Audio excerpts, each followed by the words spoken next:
Here's Paul. Dallas has a foul to give. Booker on a three. He got it! Devin Booker gives Phoenix a 1-point lead with 5 from long range. Durant's got 11. Craig goes down. Durant has got a highlight. Remaining. Tatum drives down and throws it down. Wow! Bryant for the win. Bang! Kobe Bryant has hit a shot at the buzzer. Merry Christmas, y'all. It is time to talk about NBA basketball. It is the Christmas special. Once upon an NBA Christmas for us. Yes, sir. So, Merry Christmas. Merry Christmas, everybody. I hope you all are having a happy holidays. And it's time for us to talk about some basketball because that's what part of our holidays. Personally, I love watching NBA at the NBA games every Christmas. So just before we talk about the games, let's talk about some news that came out from I think Malika Andrews had an interview with Adam Silver, and Adam Silver basically said the league has no intentions of stopping the season. So that means it's good and a bad thing. Good thing is that we can keep watching basketball. The bad thing is we're watching crappy basketball. So I don't know. There's a trade-off there. Yeah, and we keep seeing players consistently are going into health protocols like every single day. So I don't know. We're going to end up having basically the NBA is going to turn into the G League with the amount of people that they're picking up from the G League and all these other people getting contracts. So I don't know. It's definitely going to be an interesting rest of the season from this point on. Oh, and forgot to mention, I hope you all appreciate the fire. I think it's on the bottom left. I think that's where it is. I don't know. I'm assuming I'm pointing in the right direction. There's going to be a nice little fire to keep you all warm during Christmas. So, yeah, James, U-Log episode. U-Log episode, yes. James, any other comments about the COVID, the disease situation in the league? Because you weren't here last episode when we talked about the outbreak. We had the outbreak segment. It's honestly just unfortunate that like so many players are getting the outbreak, and it's. You never want to see like a lot of people in the league, especially like upwards of like almost 60%, I believe. Like that's like insane. Obviously you try and limit it as much as possible, but people, they have their lives. They go back home, they go back and do their things when they're not doing their job of playing basketball. And ultimately, the pandemic is all around us, so it's hard to kind of avoid it at any inevitable cost. They will end up with the outbreak. So hopefully these guys don't get too affected by it, and they're pretty healthy, and hopefully they can come back as soon as possible so that the NBA is a little bit more excited. Yeah, and this definitely affects the Christmas Day games. I'm definitely going to mention it, at least in my segment. So like the way how we're going to talk about the NBA games during Christmas is basically we have like funny enough, all of our teams are actually playing. So obviously the Nets, Celtics, and Suns are playing. So we're gonna go a little more in depth on those games compared to the other two games, which are Hawks versus Knicks, and you got Mavericks versus Jazz. So we're gonna quickly go over those games, and I think we're gonna go more in depth in our games. So we're gonna do this in sequential order of the games that are being played on Christmas Day on Saturday. So we're first gonna talk about the Hawks versus Knicks. How we're going to structure this, we're basically going to talk about like predictions, storylines, yada yada of the game, and we're going to give out our own MVP of the game. We are prediction of who's going to be the MVP of the game if there was one. So obviously with Hawks versus Knicks, it is a rematch of the first round of the NBA Eastern Conference NBA Eastern Conference first round. Obviously the Hawks blew out the Knicks 4-1. So we'll see if they can do that, or see if they can blow them out again. We'll see, because the Knicks are really depleted, and Julius Randle is having an off season, like an off year per se. His shooting numbers has not been as good as they have. So with that, I have my MVP being Cam Reddish actually over John Collins. I know a lot of people will say John Collins now because of Trae Young being out. But for me personally, I think Cam Reddish is going to step up to be that number one scorer on the court next to John Collins, and be a pick and roll partner now, since he'll get more of the more ball handling duties, I assume, with Trae Young being out. So I think he'll be a great impact player for the Hawks. And I don't see anybody personally on the Knicks doing much against this Hawks team. So unless you guys have a different opinion. Walker. I have Kemba Walker as my MVP. Really? I know he dropped like 44 points the other night. He exploded for 22 in the second quarter. I don't know. I think that since the Knicks are so depleted right now, they need somebody who is a good ISO player and someone who can create their own shot, and that's Kemba Walker. So as much of, a bench rider he has been for the past rest of the season, I definitely see him stepping up and taking a big role in this Christmas game against the Hawks. I mean, I would definitely lean towards more Cam Reddish route. I think that the Hawks are definitely going to smack the Knicks.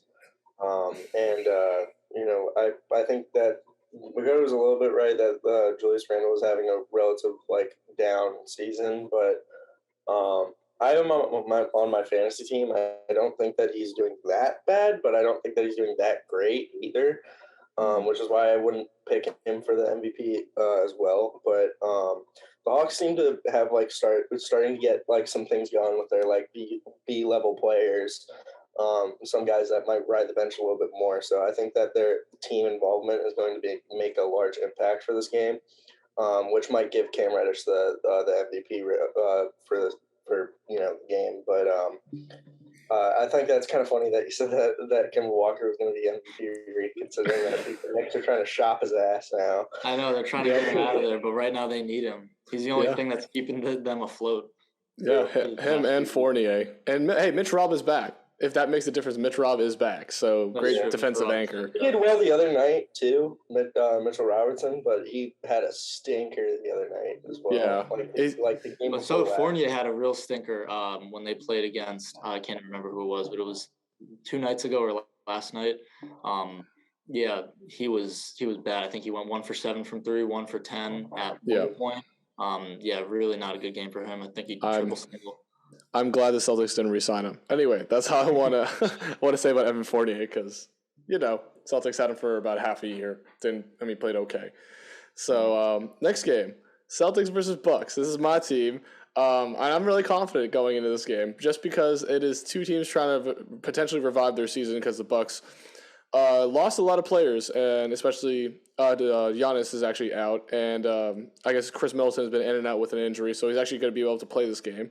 So the starting lineups for this game are Drew Holiday, Pat Connaughton, Jordan Nwora, Chris Middleton, and DeMarcus Cousins. Last time you saw Cousins DeMarcus Cousins is starting. Game. Yes, he is big. He had a big night last night, so we'll see what he can do against the Celtics. And then the Celtics obviously have Marcus Smart, Jaylen Brown, Jayson Tatum, Romeo Langford, and Robert Williams.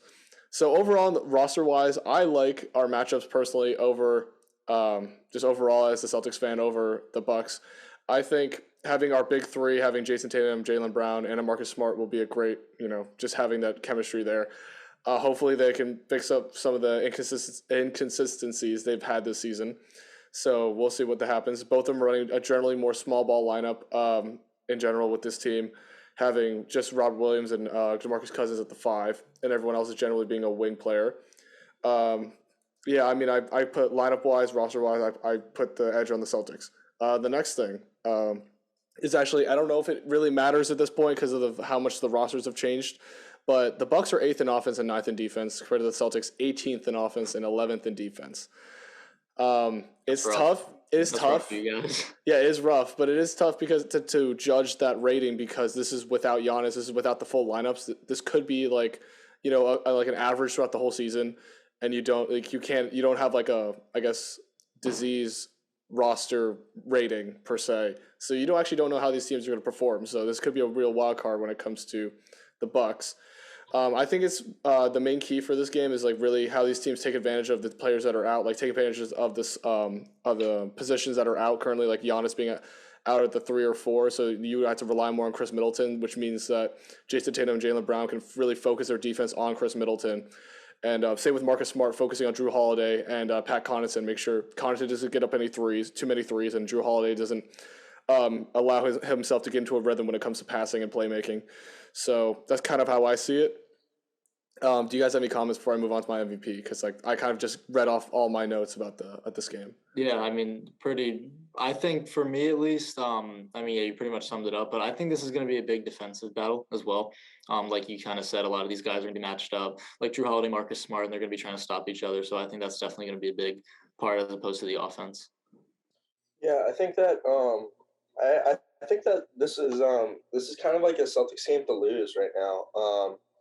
They have a slight upper hand at the moment currently with the disease-ridden rosters right now, but I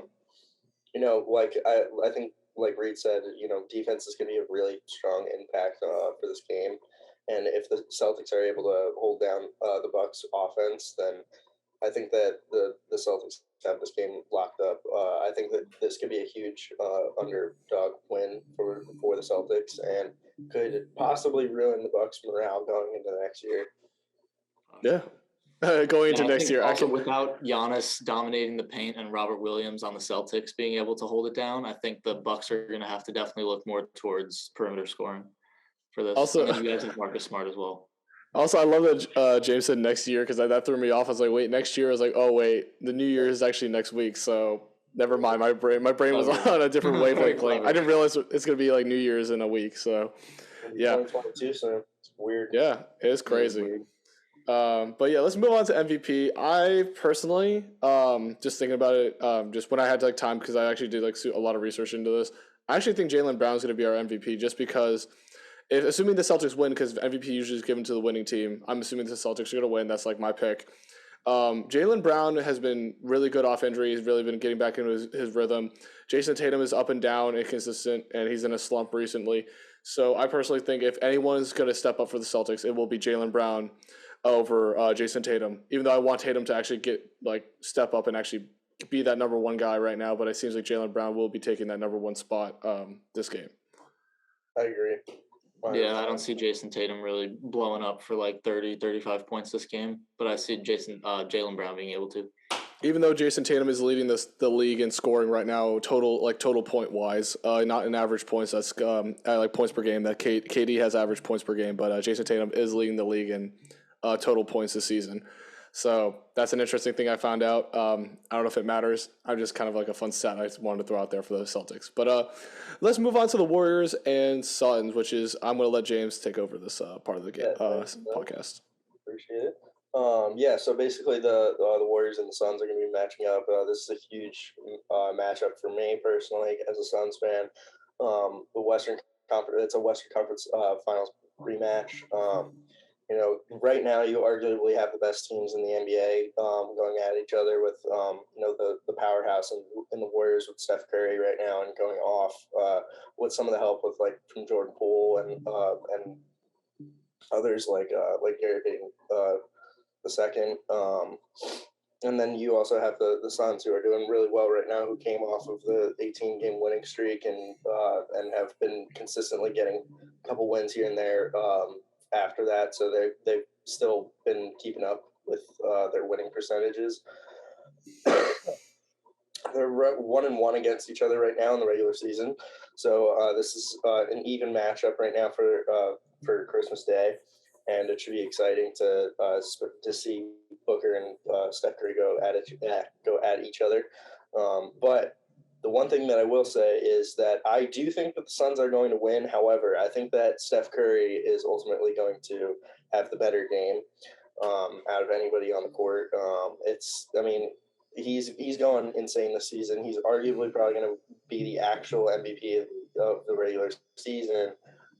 And I think that, it's going to be really hard to try and stop him. I think Booker is going to put up a really big fight against Curry with this matchup. But, I think Curry is going to end up going off regardless. There's only so much that teams can do to hold back Curry from scoring 30 plus. So I do think that the Suns have the higher percentage in winning, though, and that leads me into their lineup. So the Warriors lineup would be Steph Curry, Gary Payton the second, Otto Porter Jr., Draymond Green, and Kevon Looney, where the Suns lineup, which has barely been affected by the outbreak, which is Chris Paul, Devin Booker, Mikal Bridges, Jay Crowder, and DeAndre Ayton. They basically have their full lineup that they use on a regular, consistent basis. And it hasn't really changed, as well as most of their lineup in going into their bench. And I think that the Suns are ultimately going to have the upper hand and the advantage going into this game because of that. But it's going to be a true story of what team can make more threes, who's ultimately going to have the upper hand on defense. And I think the most important thing is going to be turnover ratio. Whoever is going to have a better turnover ratio, and what I mean by that is AKA fast break points. If the Suns or the Warriors can convert their turnovers to more fast break points from stealing the ball and on defense, then they're ultimately going to win that game. I think that's ultimately going to be the telltale story of who's going to win this game. And for me personally, I think the Suns are going to take it. Summed it up perfectly. And the one thing I will say, every box. Yeah. The only thing with me is I definitely agree with you. The Suns are going to win it, even though I would prefer the Warriors any day over the Suns, because we did have this debate earlier in the year. But the only reason why I can't say I can't even argue the Warriors right now, because Jordan Poole is in protocol. So that's their one number 2 guy on the court that I would really want them to have. They had a chance to win this game. Curry alone can't carry them, even though they still have Draymond, so they got that pick and roll action. Looney cannot guard Aiden, so I don't know. There's no way to argue the Warriors to win this one. Yeah, I think it's definitely tough. I'd be hard pressed to try to argue for the Warriors, but I definitely agree with Steph Curry. No matter who wins, I think this man is going to go off for 30, 35, 40 points, put up 8, 9, 10 threes. So I think he's definitely going to be Christmas Day MVP for the Warriors. Yeah. For this game.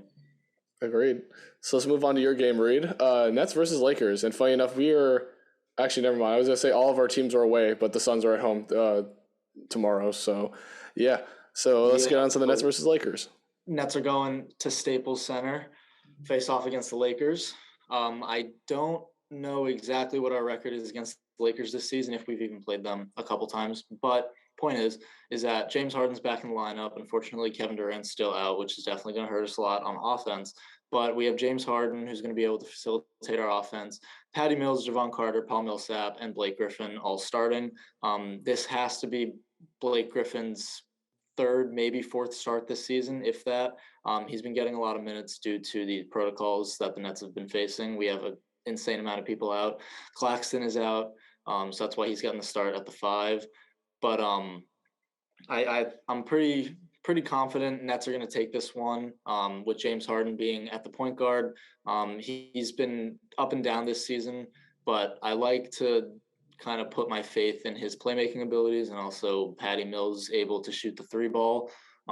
If he's able to hit that, then I think we got this in the bag, because right now the Lakers got Russell Westbrook, Taylor Horton-Tucker, LeBron James, Carmelo Anthony, and Dwight Howard all starting, which, barring LeBron James, even though he's 36 years old, not a great defensive roster right there.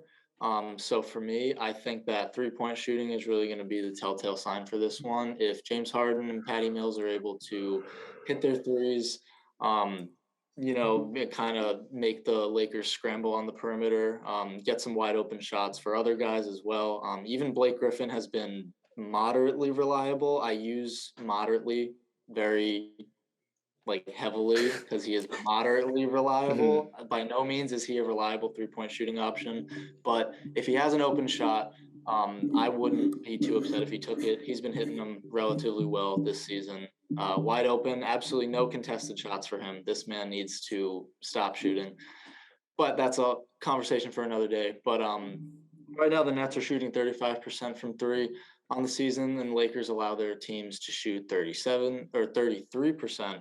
So Lakers shoot 33%. So I think if the Nets are able to knock down their threes and kind of, make the Lakers work a little bit more on the perimeter, I think it's going to be really difficult for us to lock down the paint. So I think LeBron James and Russell Westbrook are definitely going to have pretty big games, because they're very paint dominant. But the Lakers don't have AD, who's one of their better defenders on the switch, so they're not going to have that versatility on defense, and also not as good of a pick and roll option. Yeah, so he's out with an injury right now for 6 weeks. Big surprise there, right? So yeah, to sum it up, basically, I think even though Nets are going to come out on top, I still have LeBron James getting MVP, because it's LeBron James. It's pretty hard to stop this guy no matter what. And personally, as James Harden, even though he's averaging almost a triple-double this season, I feel like he's going to score around 20 points and then, do the rest of his damage on offense in the playmaking category. So he could surprise and, drop a big game point scoring wise. But right now I have LeBron James coming out as the MVP.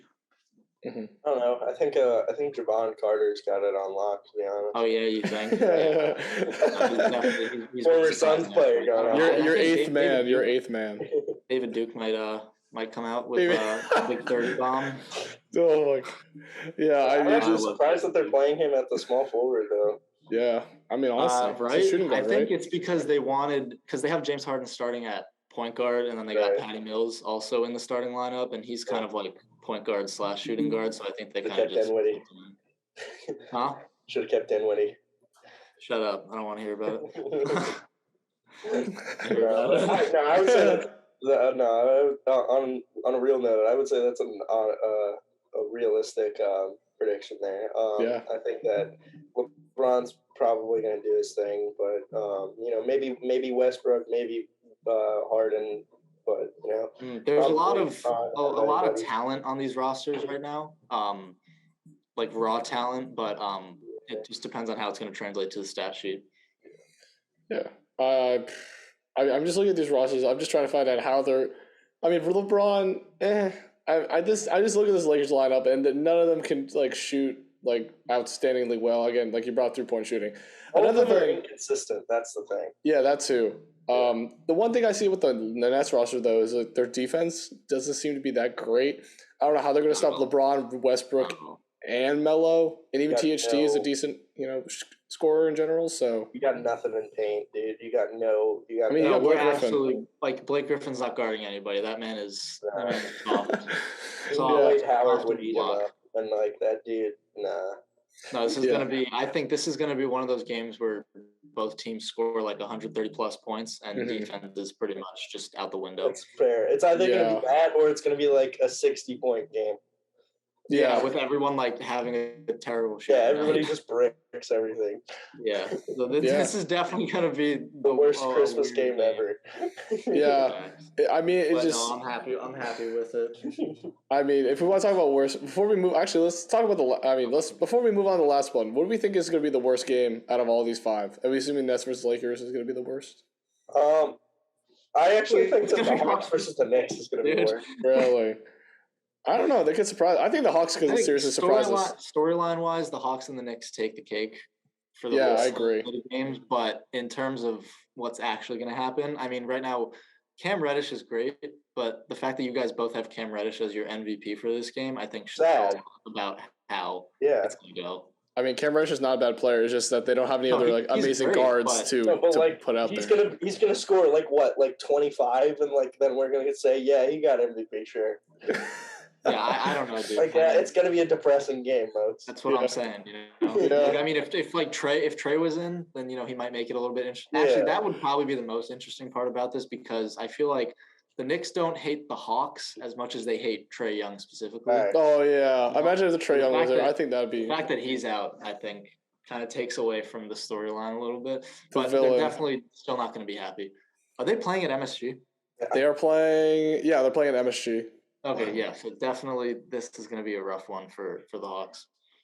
Yeah, that would have been cool to see Trae go back to MSG and just ice them again.